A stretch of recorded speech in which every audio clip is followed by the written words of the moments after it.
الحمد لله وحده والصلاة والسلام على من لا نبي بعده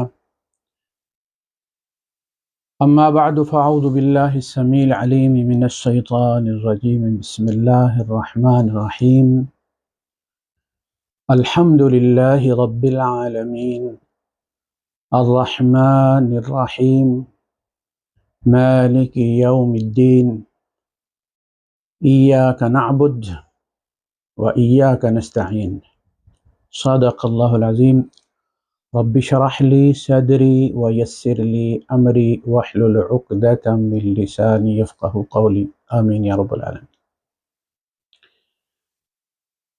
سورہ الفاتحہ جو ہے یہ الکتاب ہے،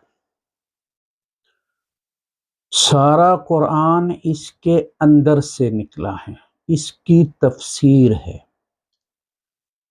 مولانا ابوالکلام آزاد نے جو تفسیر لکھی ہے قرآن کی، اس میں صرف سورہ فاتحہ کی جو تفسیر ہے وہ اتنی موٹی ہے، سینکڑوں صفحات پر،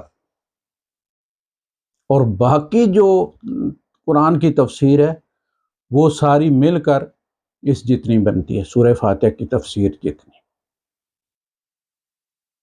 اس کی وجہ یہ ہے کہ وہ سارے ریفرنسز جو ہے قرآن میں سے وہ سورہ فاتحہ کی تفسیر میں ہی آ گئے، کیونکہ قرآن اصل میں سورہ فاتحہ کی ہی تفسیر ہے، تفصیل ہے۔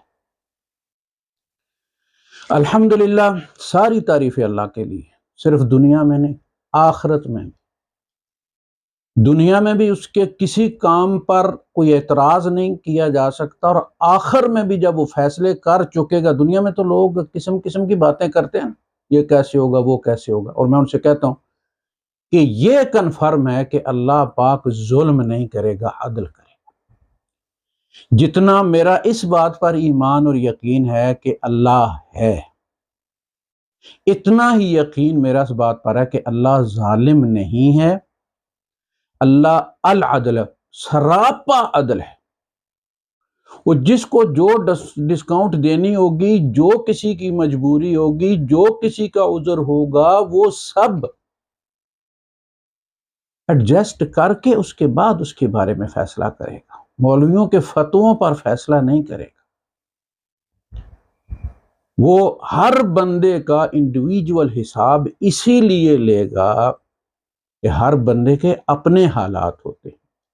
بعض حالات میں ایک بندے کے لیے وہ کام ناجائز ہوتا ہے، بعض حالات میں وہی کام دوسرے بندے کے لیے جائز ہوتا ہے۔ تو وہاں بھی فرمایا کہ قیامت کے دن جب فیصلے ہو جائیں گے تو وقیل الحمد للہ رب العالمین، اور کہا جائے گا کہ ساری تعریفیں اللہ ہی کے لیے ہیں۔ وہاں بھی کوئی اعتراض نہیں کر سکے گا کہ میرے ساتھ زیادتی ہوئی۔ وہ پہلے یہ چیز اسٹیبلش کرے گا، اور سارے اس کے فیصلوں کو برضا و رغبت قبول کر کے تعریف کریں گے۔ اس لیے کہا جاتا ہے وَلَهُ الْحَمْدُ فِي الْأُولَى وَلَهُ الْحَمْدُ فِي الْآخِرَةِ، وَلَهُ الْحَمْدُ فِي الْأُولَى وَالْآخِرَةِ۔ دنیا میں بھی اس کی تعریف ہے اور آخرت میں بھی اس کی تعریف۔ کوئی عیب نہیں، کوئی اعتراض نہیں، کوئی کمی کمزوری نہیں، کوئی کم علمی نہیں کہ جس کی وجہ سے کوئی فیصلہ غلط ہو جائے گا۔ ہوا معکم اینما کنتم، وہ تمہارے ساتھ ہوتا ہے جہاں کہیں تم ہو۔ انہ علیم بذات الصدور، باہر نہیں، کہ باہر کے حالات، تمہارے سینے کی کیفیات کو بھی وہ سمجھتا ہے کہ تم کتنے مخلص تھے، اور اگلا تمہارے بارے میں بدگمانی کا شکار ہو کر کیا کہہ رہا تھا، کیا کر رہا تھا تمہارے ساتھ۔ تو اللہ کی ربوبیت، میں نے عرض کیا تھا کہ الحمدللہ ساری تعریفیں اللہ کے لیے ہیں، اور جب آپ کسی آدمی کا تعارف کرواتے ہیں تو سب سے بڑی ڈگری اس کے ساتھ لگاتے ہیں۔ ہمارے ڈاکٹر کا ہوگا تو آپ کہیں گے جی یہ ڈاکٹر صاحب ہیں، یہ انجینئر صاحب ہیں، تو اس کی جو سب سے اعلیٰ ڈگری ہوگی کمپریہنسو، اس کا آپ ذکر کریں. اللہ کی ساری تعریفیں اس ڈگری میں آ جاتی ہیں جس کے حوالے سے اس نے اپنا ذکر کیا ہے. ساری تعریفیں اللہ کے لیے ہیں، اس لیے کہ وہ رب العالمین ہے، ساری کائنات کا خالق بھی ہے، رب بھی ہے، اور رب کے ذمہ ہی تربیت. لفظ جو تربیہ ہے نا، یہ ربوبیت سے ہی نکلا ہے. رب صرف پالتا نہیں، تربیت بھی کرتا ہے. لہذا جب موسیٰ علیہ السلام سے پوچھا فرعون نے وما رب العالمین وما ربک یا موسیٰ، موسیٰ تیرا رب کون ہے؟ قال ربی الذی اعطى كل شيء خلقه ثم هدى، میرا رب وہ ہے جس نے ہر چیز کو اس کی شیپ دی، اس کا وجود بخشا، ثم هدى، پھر اس کو گائیڈ کیا.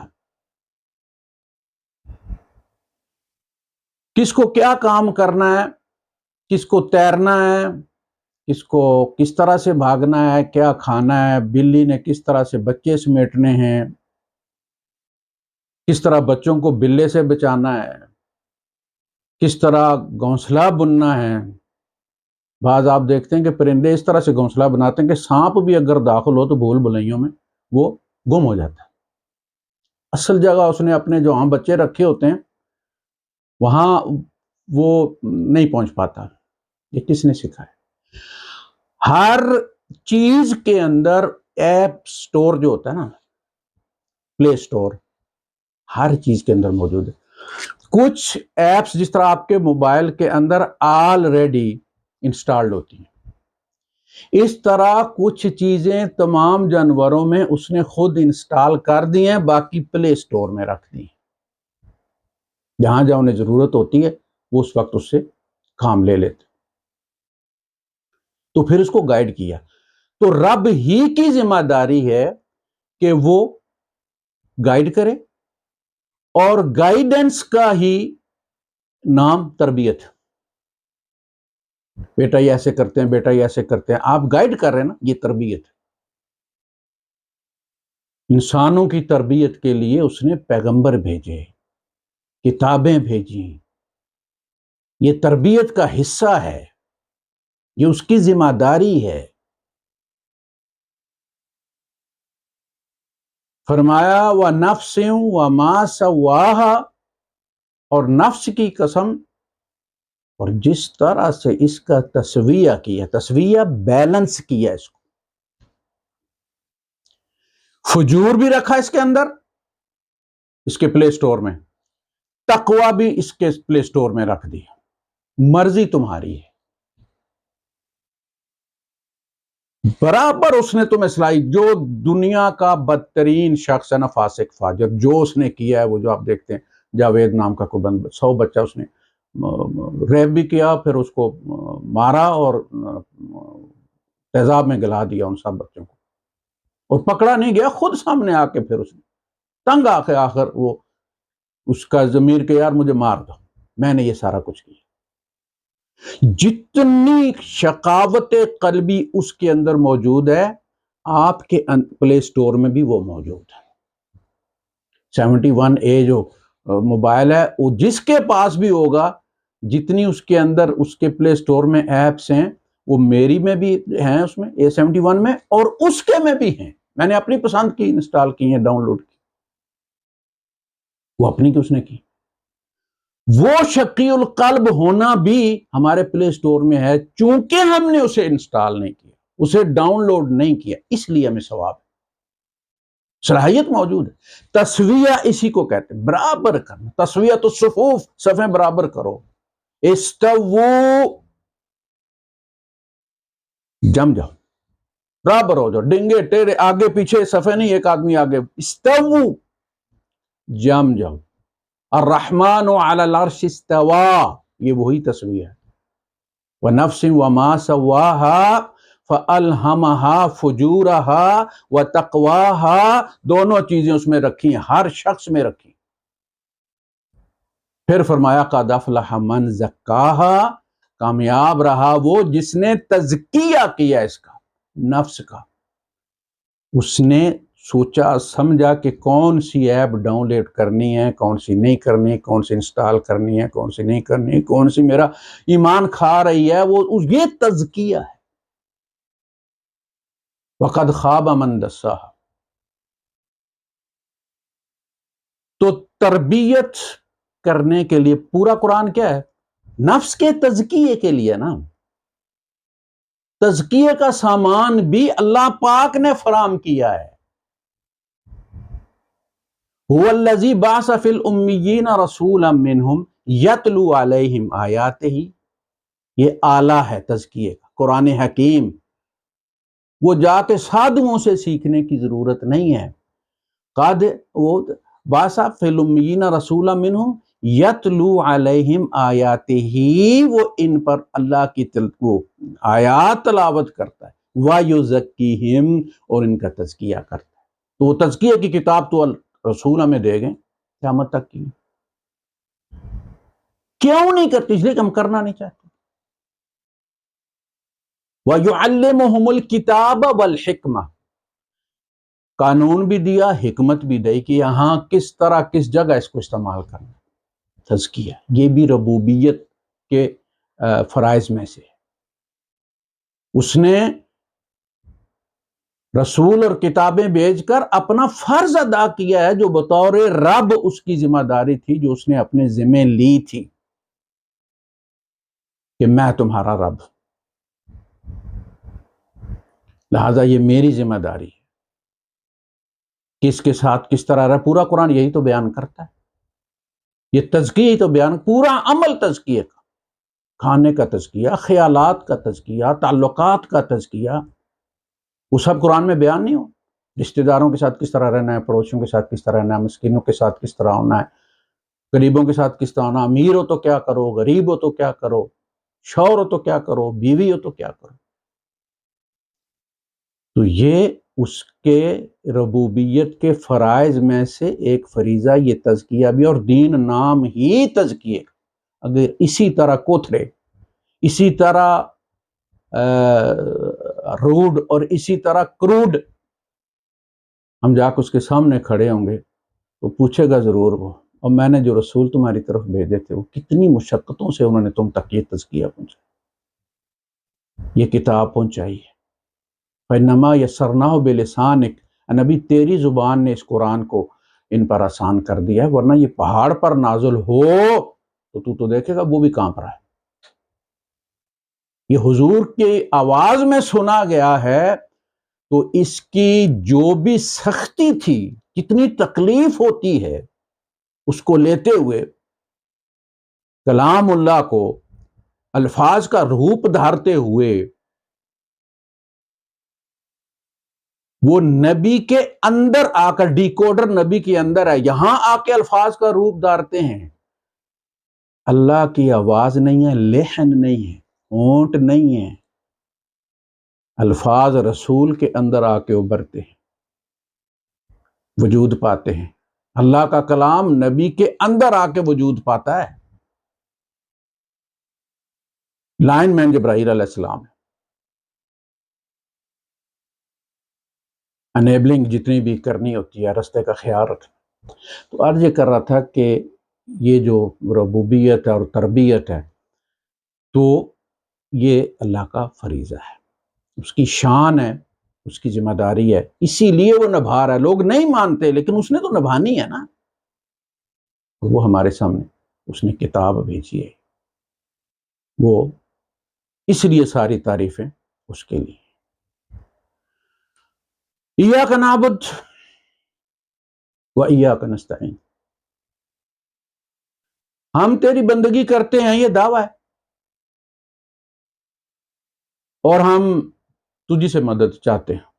یہ بڑی سیدھی سی بات، آپ کا کام کیا ہے، آپ سے مزدوری چاہیے، آپ سے اجرت چاہیے، آپ سے استعانت چاہیے کسی اور سے نہیں لوں گا۔ اچھا یہ دعویٰ بھی ہے کہ میں آپ کی عبادت کرتا ہوں، بندگی کرتا ہوں، اور میں آپ ہی سے استعانت چاہتا ہوں، اور یہ کنٹریکٹ بھی ہے، یہ معاہدہ بھی ہے۔ ایاک نعبد، میں تیری ہی بندگی کروں گا، وَإِيَّاكَ نَسْتَعِينُ، میں تجھ سے ہی استعانت چاہوں گا، مدد چاہوں گا۔ کیسے ارینج کرنی ہے یہ تیرا کام ہے، مانگنا میرا کام ہے۔ یہ ما فوق الفطرت استعانت ہے، جو غائبانہ لوگ جاتے ہیں نا مردوں سے مانگنے کے لیے، یہ وہ والی استعانت ہے۔ جو گھروں میں پوری ہو جاتی ہے ایک دوسرے کو لینے دینے سے، اس سے مراد وہ نہیں، وہ استعانت۔ میری کوئی بھی مشکل پھنسی ہوئی ہے، اسباب جب اللہ پاک فیصلہ کر لیتا ہے کسی کی مدد کرنے کا، استعانت کا، تو اسباب ہاتھ باندھ کر کھڑے ہو جاتے ہیں اسی لمحے۔ اس کے اسباب، یہ اسباب خود کچھ نہیں ہے، یہ خدا کی مخلوق ہے۔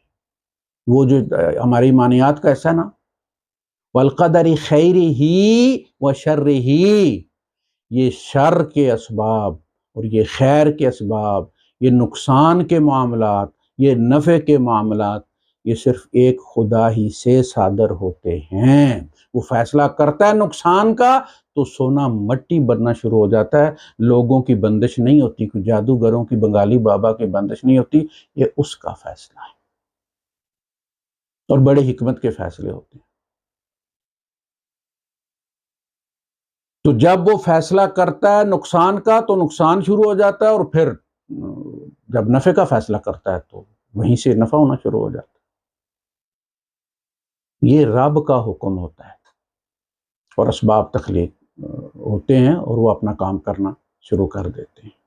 یہ اگر یقین نہیں ہے، نماز بھی پڑھتے ہیں اور پھنس جائے تو پھر مولوی سے کہتے ہیں وہ جی اب پچھلے 6 مہینے سے جو کام میں مل رہا ہے کنٹریکٹ میں، وہ رشتہ آتا ہے جی، بات ہوتی ہے جی، وہ واپس میں جواب نہیں دیتے۔ کوئی ایسا کوئی چور دروازہ، کوئی ایسا چور لاک ہوتا ہے نا، کہ پرانے زمانے میں تجوری میں چور لاک ہوتے تھے، خفیہ کوئی خاص بٹن پش کر کے جو ہے وہ تالا کھلتا تھا۔